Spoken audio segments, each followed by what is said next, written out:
Good afternoon. Thank you so much, ma'am, for being here with me. We're just going to have a short interview about your experience. You have done so much, and we have so many students that are aspiring to be where you are today. So we're just going to, without further ado, get right to it. So can you introduce yourself? Yes, thank you so much for having me. I'm Major Katie Neumayer, and I'm a Army pediatric intensivist, and I'm also currently assisting some of the Army recruiters and sharing what my experience through the HPSP or Health Profession Scholarship Program was like. Okay. And how long have you been in service? I am just now approaching 10 years of active duty service in the Army. So did you come in direct commission, or let us know how did you come into the Army? Yes, so I entered the Army as a direct commission through the HPSP program. Okay. And how was that experience for you? We have so many people. I mean, that's a huge thing for us right now, educating the students, letting them know how the HPSP works. But we have you right here in front of us, letting us know from your personal experience, how would you say that HPSP experience was for you? Yeah, great question. So I absolutely loved my HPSP experience. So my initial motivations for pursuing the scholarship and joining the Army were purely financial. I graduated my undergraduate in 2009, and it was like the peak of the big 2008, 2009 economic crisis. So the idea of taking out almost a mortgage worth of debt to go to medical school Yes. was pretty daunting to me. So I explored scholarship options, and the Army HPSP program was one of the first things that came up. And while initially I was a little intimidated by the concept of joining the Army because I did not have much knowledge about the military, once I met with a recruiter, I confirmed that the financial benefits were definitely fitting the need I was looking for. And the idea of being a part of a big organization and something bigger than myself and serving my country did fit my values. So I ultimately pursued that to have my dreams of graduating medical school and the added benefit of graduating debt free. I think that's amazing. I think you can relate, or so many other students can relate with you. It's not a bad thing to come in for financial gain initially, but then to stay and to continue serving after that. I mean, and even if you do come in on that financial gain, I am all for it. The Army gives you so much experiences that you probably would not have ever had outside of that. So, and we'll get to that here shortly. Yeah. What school did you go to? So I went to Rocky Vista University College of Osteopathic Medicine in the original Colorado campus. Oh, wow. Okay. Okay. So we spoke a little bit about your HPSB experience. So now coming into the military after you've finished that initial schooling, Mhm. can you let us know how your continued education went, or what was your experience like once you came into the military? You can talk Yeah. about your assignments. It's up to you. Great question. So my first, and when you're in medical school on the scholarship, you don't really have much interaction with the Army. You just go to school, get good grades, stay out of trouble. There's a few interactions, but you don't really learn much about the Army until you start to apply for residencies, because most Army HPSP students will attend an Army residency. For me, I pursued a pediatric residency. I love taking care of kids. It's my passion. So that was my first real experience with the Army, and that was at Joint Base Lewis McChord or Madigan Army Medical Mhm. Center. Mhm. And I had a great experience. Absolutely had great high quality training, met some of my closest friends. And that is where I learned that I actually really loved being in the Army. And while my motivation was initially financial, it really turned to that I wanted to make this a career.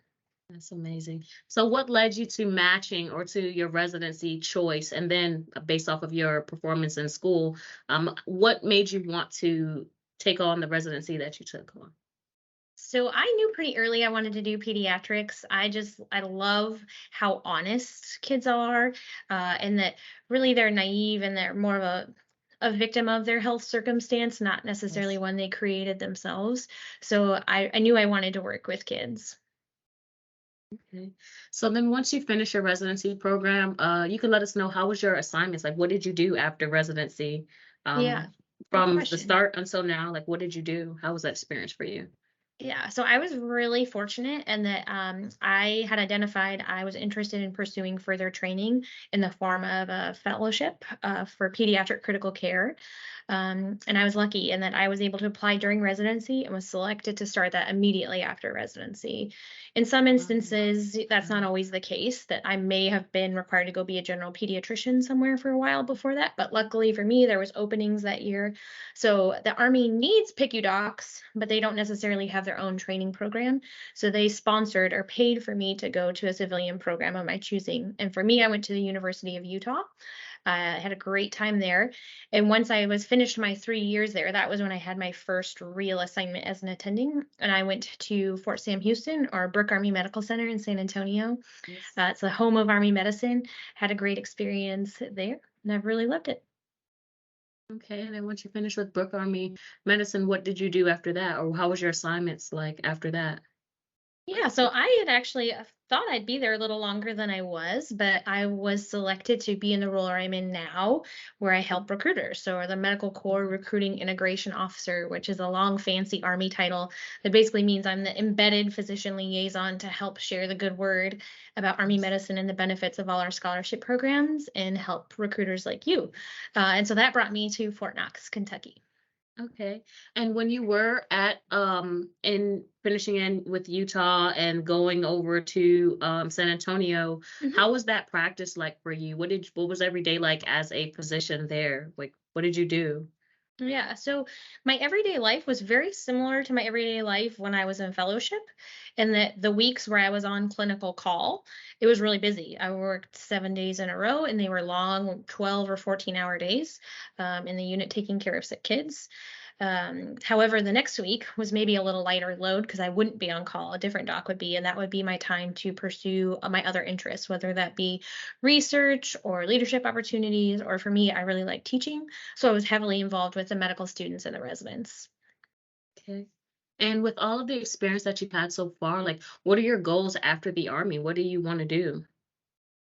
Yeah, so for me, the Army is my goal for at least the next 10 years because I do plan to make this a career, even though I initially thought I would just do my 4 years, say thank you for graduating debt free. But I really love it, so I'm staying. So my hope after this assignment is just to prefer further leadership opportunities within the Army because they're naturally embedded as a physician, and I really love that. And then ultimately, after that, transition into civilian practice. Okay. Okay, and there's so many students that are aspiring to be where you are. What kind of advice would you give them? What would you tell these students who are in their undergrad or maybe just started medical school or maybe towards their end and they're trying to figure out still like what does residency look like? What is some advice or something that you've learned along the way that you'd like to share? Yeah, so this is generic advice, and it's not necessarily specific to the Army or medical school, but most of us are pretty type A personalities, and we're just looking for what's next. When I was an undergrad, I was like, I just got to get through this to get to medical school. And then once I was in medical school, then I was just trying to push through to get through to residency. Same thing with residency, and I was just Yes. living towards the next step. And I wish I had enjoyed the ride a little bit more because each step I thought would get easier, and it really didn't. So enjoy the ride. It's all going to be okay, and enjoy the experience as you go. I think that's really good advice. It's not generic at all. It's still something that I could take in on myself. Well, is there anything else that you'd like to share with the for the good of the group or in general? Anything you would like to say? I think the biggest thing I like to say when I'm talking about Army medicine, specifically for the scholarship program and our residencies, is there's often a lot of misperceptions about being in the Army, and quality of life or the quality of the training programs. And so before you take any of those to heart, talk with somebody like me or another doc that's been through the experience to hear what it's actually like, and get it true from the source as opposed to other information that may not be fully correct. Okay. Well, you heard it from yourself. Thank you so much for being with us and sharing all the amazing information that you have and experience. I'm very appreciative of your time. And thank Yeah, of you. course. Thanks for having me.